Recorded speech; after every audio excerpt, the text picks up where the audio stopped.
Ready whenever you are. Hi, I'm Deborah Scranton. I'm the director and producer of Earth Made of Glass.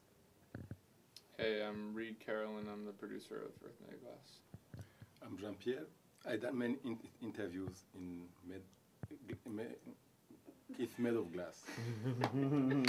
Why do you say I'm Pierre of Earth Made of Glass? Yeah.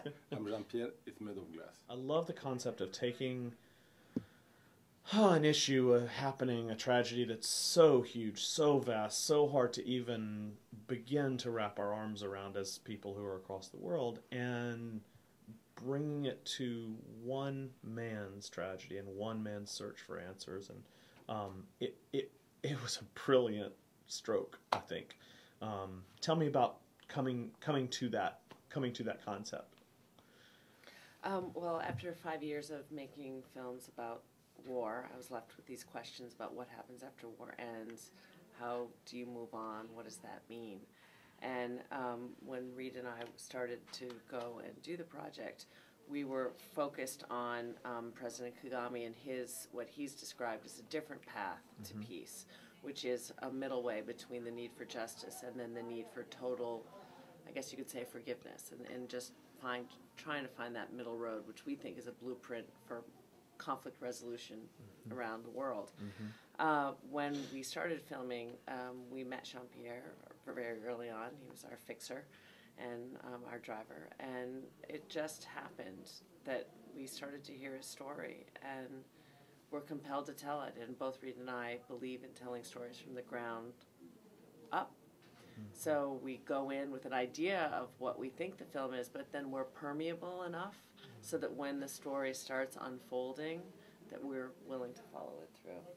So, I mean, we went to make a film about President Kagame and his efforts in reconciliation work in Rwanda, and we were so thrilled to have that access, and that in and of itself was enough for us to get this project off the ground and for us to feel excited to go do it. But when we got there, we were interviewing his chief of protocol, Rose Kabuye, because she was a really interesting woman who we felt was representative of the fact that women, are more represented in Rwanda's government than they are in any other government in the entire world. I mean, there's over 50% of the government is women. So we were interviewing Rose, and then she happened to be arrested by France.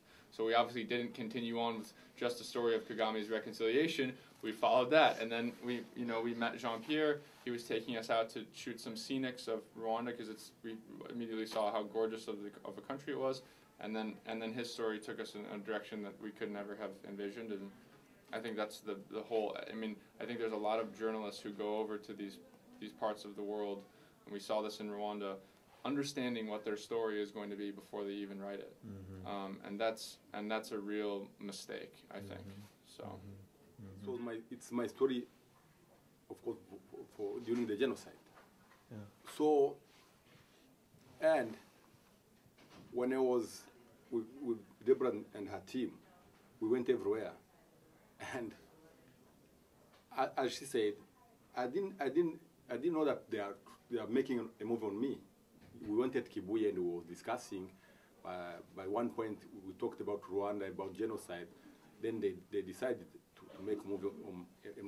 To put me in a movie, and I didn't say no, of course. So I think for Rwandan, when the movie is not in Rwanda yet, but I'm sure that one time people will see it in Rwanda, and they will see that even a survivor of genocide can try to go forward.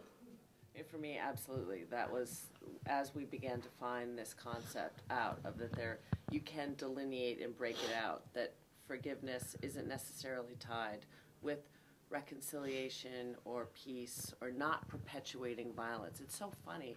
When you try to describe it, it's hard to find the words because the words have become attached with other meanings. Sure. And it's just interesting. But that concept of there is a different path of stopping a cycle of violence and retribution, being at peace both within yourself and in someone like Pierre's case of deciding not to kill who killed your family, right? So not taking vengeance. Sure.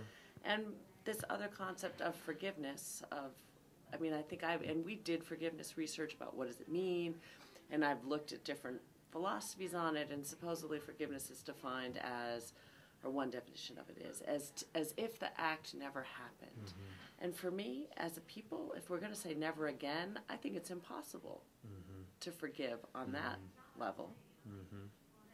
And nor do I necessarily think it should be something that we're striving to do. Mm-hmm. I think that the concept and being given a blueprint or a framework of getting to the space of stopping the cycle, that it just, and it can be applied to gang warfare, I mean, you know, gang violence. I mean, there's all different applications for this as a concept beyond just war and conflict regions. Mm-hmm. Mm-hmm.